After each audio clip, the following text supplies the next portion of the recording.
السلام عليكم ورحمة الله تعالى وبركاته. يوتيوب قدامنا وافراهتي فضلا حتى يقعد سلطة سبسكرايب يسار كومنت يا لايك وويل كيني وويل كودي وويل خصوصا كفضنا هاي محك سويسي لا أسيكو سبسكرايب بدكسي قنبلالك نفره مرور البحر صراحة دي قال صعب أمركم ما سنتهي ما أنت وحنا كهذا ربان تاريخ ولقيت عند دعين أو دقي أو لكم عابه إليود كيبشوغي دعوة شو عن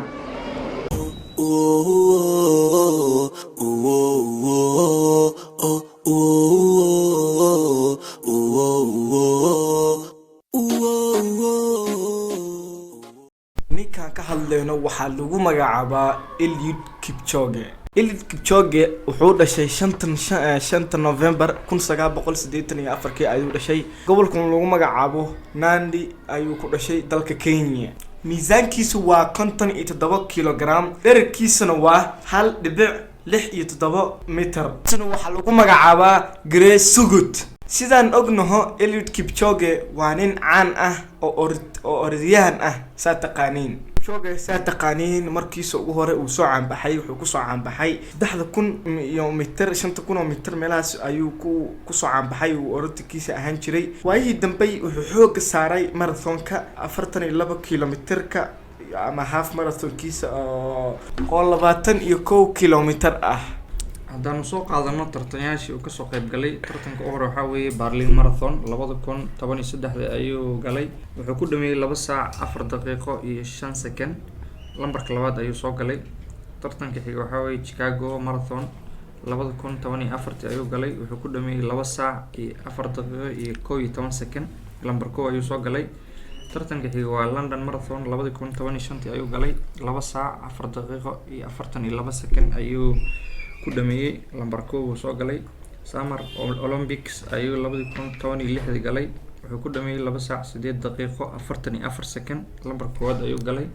waxaa nagu xiga Berlin Marathon 2017 wuxuu ku dhameeyay 2 saac 3 daqiiqo 32 second lambarka koowaad ayuu soo galay waxaa ku xiga London Marathon 2018 2 saac 4 daqiiqo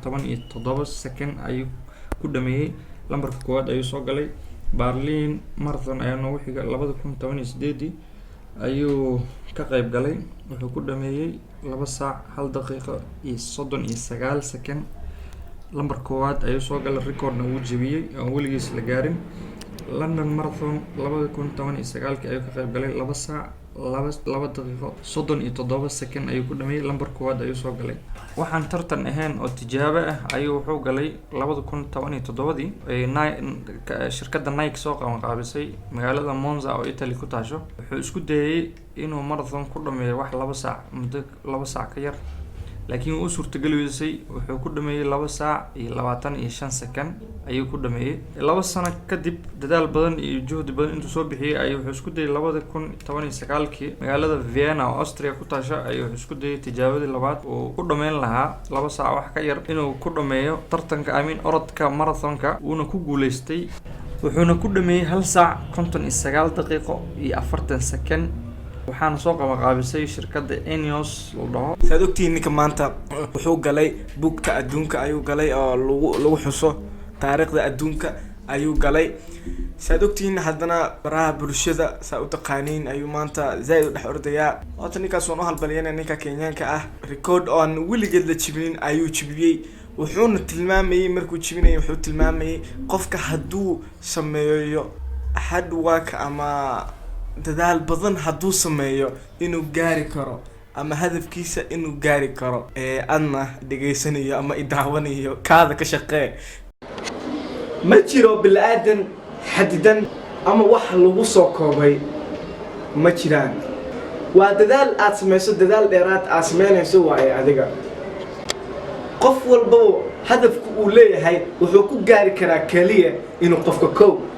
qofka uu dadaal sameeyo ودلال ديراد دلال عليك سمايه ونكجبين وكني جبين ونيدي مر والبا أي سريسو وقت جنا شوف عنه استعماله جهدي بدنا أدجلسيد هتاكل هرجع راحة channel والله subscribe نوده لايك شير كومنت كده هنلاقيه لو فضل ما شنت